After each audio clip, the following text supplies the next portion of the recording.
Hi, everyone, and welcome back to the Best News Ever podcast. Last time we talked about the basics of the Bible and touched on things like how God is the author of the Bible.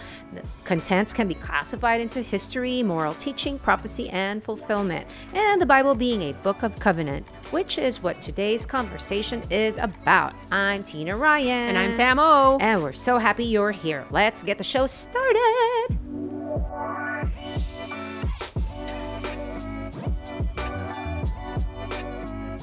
Today, I thought maybe we can focus on the covenant side of things.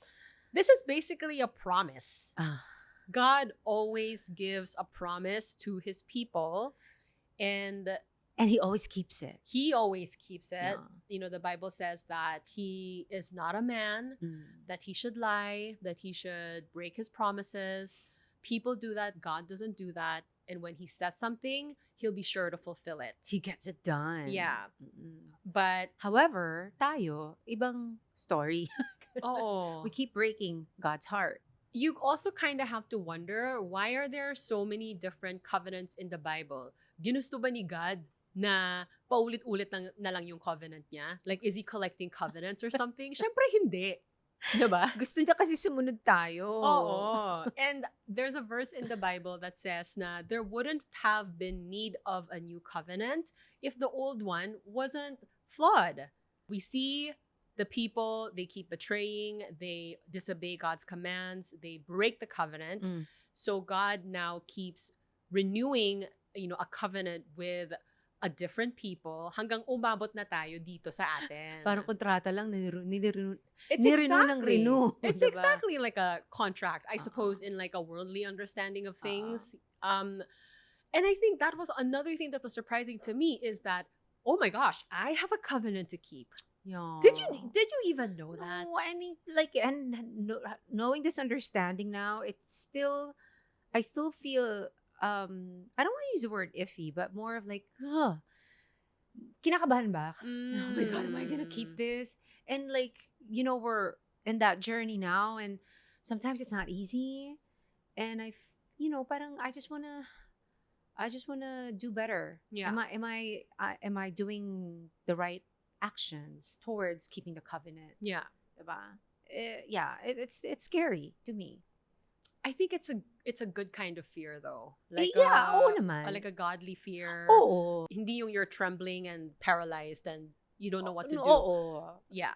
I know you totally get it. Yeah. So, we can get into that a little bit later on. But I thought that a really, for me, a good way to relate this to real life experiences is the relationships that we have with other people. like, how good are you at keeping promises? Ganon. Ang mga ganyan. And how relationships with our friends, family, people that we love, they're built on trust, right? At least a good relationship anyway. When you're able to build that trust over years of, experiences with each other, promises that are kept. Is this person walking the talk? Will he deliver on what he says he'll do? Or puro talk lang. O yung ganon. ganyan. Because it seems to me like God has been walking the talk ever since, but we're just not able Talking to. lang tayo ng Yeah. talking.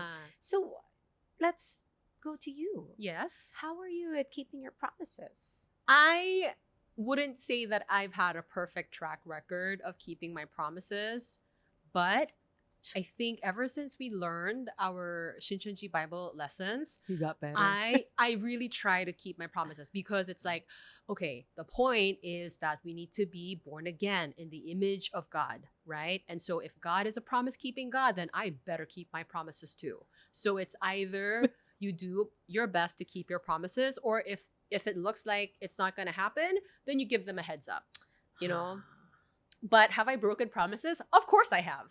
Of course. Yeah. You're good. You're good at keeping your word. When you say you'll do XYZ, you'll do it. Well, yeah, but Yeah. then in the past, it's not like I have a super clean record, Yeah, but I think that's I think what the human state is. that's true. In this imperfect condition that we are in. I think Panginoon lang talaga ang Exactly. nag-keep ng promise niya. Exactly. And the Bible says as much, right? Uh-huh. Na si God, hindi siya parang tao. If He says something, gagawin at gagawin niya yun. Oo. And you agree naman na parang in our personal relationships also, you have to build that trust over time to really now have a solid relationship with this person. Speaking of relationships, Yeah. did anyone ever break a promise to you that just like you put an end to that relationship? Here we go again, love life na naman to. Parehas na. You know, I actually broke up with somebody that I was gonna marry because of a broken promise. At this point, you're probably thinking, dang, Sam dated around a lot. Like I did too in the last episode, like we were talking about love life again.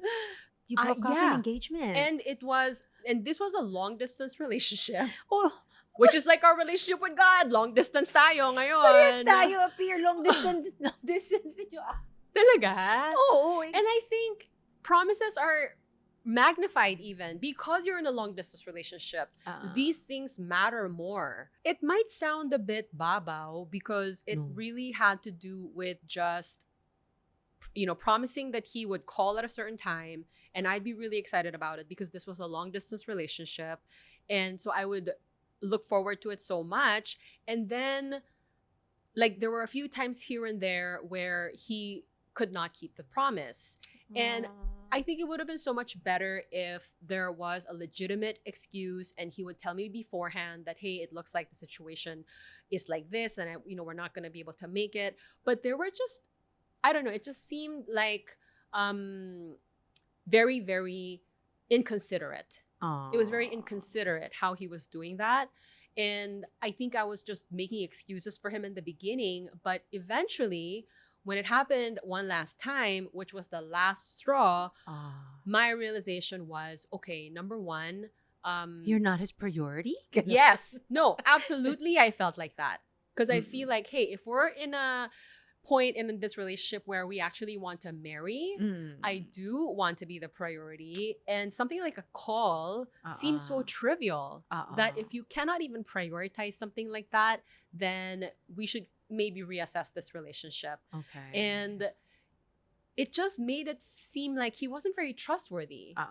And I was just like, and I was going to move halfway across the world to be with this person. And I felt like, okay, given these qualities of like being inconsiderate, not trustworthy, not a priority, I'm going to be miserable.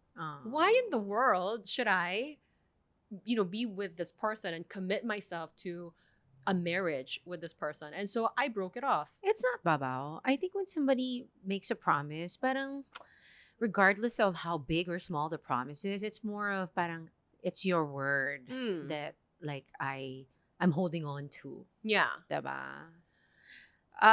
One promise was broken to For me, you. but I was really young, but it really broke my heart. It was my dad who promised to buy me a new pair of shoes. So, from what I remember, I was 11 eh. But I was waiting for him. Kasi magko-commute lang kami. We'll take a jeep to the palengke. I can buy my shoes. Oh, cute. But I don't know. He passed away na. Oh my gosh. Yeah, so I was waiting there sa bahay. Nakaupo ako doon. How long did you wait there? Tagal. I think mga a few hours. A few hours? Yeah. Kasi after school, excited ako. And then, parang si daddy kasi, I know si ate would say, huy, ano ka ba, daddy's girl ka? But syempre, I was too young to even know what that means. So, I think he had already passed away. And nobody in the neighborhood could like break the news to us. So I was just like, tapos yung time na yun, ang babait pa nila. Like parang extra, ano bang tawag doon? Extra nice sila. Sa'yo. O parang, kamusta ka na? Kumain ka na? Because they knew na what happened. They knew na pala. Oh my gosh. Oo. Parang yun yung isa sa mga promises na tatandaan ko na break. Pero may magandang excuse naman. Oo naman. Oh Diba? my gosh. I'm sorry. I don't mean to laugh, but wow. Oo, yun lang. Parang from what I remember. Okay. The little memory I have. Yeah. But I mean, but I suppose that situation is a little different from the context that we're talking about because, yeah, you're right. Your dad, of course, obviously did not intend to break that promise. Something, tragic happened. And it didn't cause you to lose your trust in your dad. Right? Totoo, mali mga ano nga naman, ibang context nga Oo. naman. Pero okay lang. Sige lang. But just the fact na when a promise is broken, it hurts. Yeah. Oh my gosh. So speaking of hurt, the super hurting na siya.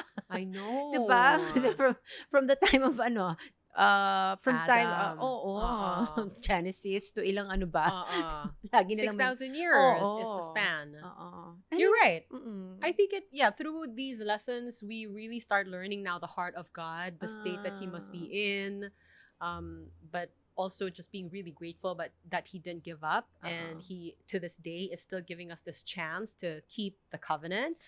So it's really important to know what time we're living in now. Oo. I love how we can connect these Bible lessons to our real life relationships, because even the Bible says that God uses the things of the world, our experiences, nature, just all the things in the physical world, to teach us about spiritual things. And so I think it's only natural that when we listen to these Bible classes, we think about our own experiences or the world and how it is. And how we can apply it now. Kasi talagang we're more mindful. Diba? I won't say something that I'm not gonna be able to keep.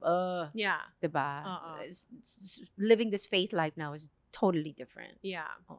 Game changer na ngayon yan, knowing what we know now. So the reason we talked about the importance of promises and keeping them, what happens when someone breaks them, is all because we learned in the Shinshanji Bible class that the Bible, first and foremost, is a book of covenant. So as people who are living this faith life today, we have a promise to keep as well. And it is keeping this covenant that will now have us belong to God, right? And again, I did not know that I had a covenant to keep. And obviously, it's super important. And it became very clear at the end of our classes that the promise that Jesus left us is that He will come back. Which most Christians believe naman talaga. I think so. Diba? I honestly don't know if there is a Christian denomination that does not believe in the second coming. I don't know that. But if you are someone who is practicing the faith based on the Bible, we do have prophecies about a second coming, which, by the way, is also an important thing. So when we say promises in the context of the Bible, we're talking about prophecies, right? And there are prophecies about a second coming that are found in the 4 Gospels, but most of them are really in the book of Revelation. And which is what Chairman Lee is testifying to. Right. So if we are believers today who are waiting for the second coming, and there are promises about a second coming, prophecies that are supposed to fulfill a certain way, very specific way, but they are written in figurative language, someone now has to be given that understanding and has to preach it, right? So what does it mean that we keep that covenant for the second coming? Is to, number one, learn what the promises are. Because how do you know that you're recognizing them and looking at the fulfillment if you don't even know what you're supposed to look for? And the only way for us to understand is to study the word. No? Because if you read Revelation, I don't know, but I mean, when I first read that, I was just like, I have no idea what in the world this is about. Yeah. You know, what does this even mean? And we've talked to a lot of people in the Narrow Door podcast where their first reaction was, okay, this is very scary. I hope this never happens, not in my lifetime. But it's not a book that is meant to be understood like that. Because it's hidden nga in parables. Yeah. But it's not supposed to be like that. If they're promises of God, then they're obviously good things. And so you need to have the proper understanding of these prophecies first. That is why the Shinshanji Bible classes are necessary. And then once you understand that, then you can recognize, okay, so that is the fulfillment of this. And once you're able to understand the fulfillment, then you can choose to believe it or not. And it is believing in the fulfillment of these promises that you are now able to keep the new covenant. And here's the thing, and I don't mean to scare people into believing, because God doesn't want that either. But this is the last covenant. Oh, yun, hindi ko rin alam yan. This is the last work of God. Because the book of Revelation ends with heaven coming down, right? God saying it is done. Which before, this understanding, parang before gusto kong mauna na ako bago mag-second coming. Kasi scary, di ba? Ngayon, inaantay ko na. So, and that is the difference that proper understanding will make.